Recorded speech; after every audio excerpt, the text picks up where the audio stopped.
Tower of Babel is one of those stories that we feel like, oh, maybe I heard that in Sunday school, and kind of a weird story, kind of an interesting story. But the more I've been fascinated by that story, because the more I look into it, the more I see how perfectly it describes what so many of us experience on the modern college campus. Here you have a people who are fearful. They feel vulnerable. They feel vulnerable to attack. And so they say, hey, instead of being all spread out and scattered, let's gather together and let's build something. And initially you get the sense that they're building that for protection. But then their ambition takes over and they say, let's make a great name for ourselves. Let's make our mark.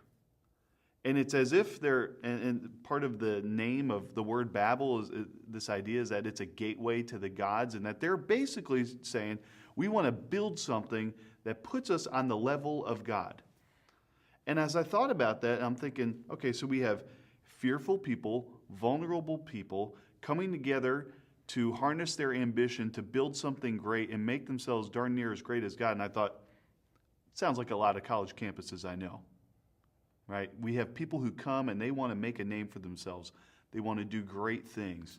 They come to a place like a university because there's a lot of other smart, driven, ambitious people there. And there's plenty of good that can happen there, but when pride and ambition takes over, and it's not Godward directed, but it's self-directed, it ends up becoming a competition with God. And that's, at the end of the day, as we know from the story of the Tower of Babel, that's a futile endeavor. That's not something that's going to go anywhere.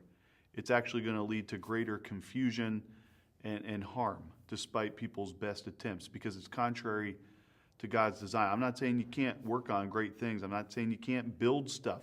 I don't have anything against skyscrapers. But what I am saying is that we, in the context of what we're doing, we need to make sure that we're not building something that's becoming a functional competition with God. So the things that we build, well, we're meant to build the kingdom of God. We're meant to advance that. We're meant to not just clump in one place, but to actually spread out, which is what God does at the end of the story of the Tower of Babel. He scatters them again, because that was his plan, to fill the earth and subdue it. And so what God would have us do is not come to university just to advance our own reputation or ambition, or to just do cool things so that people know how great we are, but to ultimately come and take what we've learned and take the benefit of being connected to all these other smart, driven, ambitious people, but to use it to advance the kingdom of God.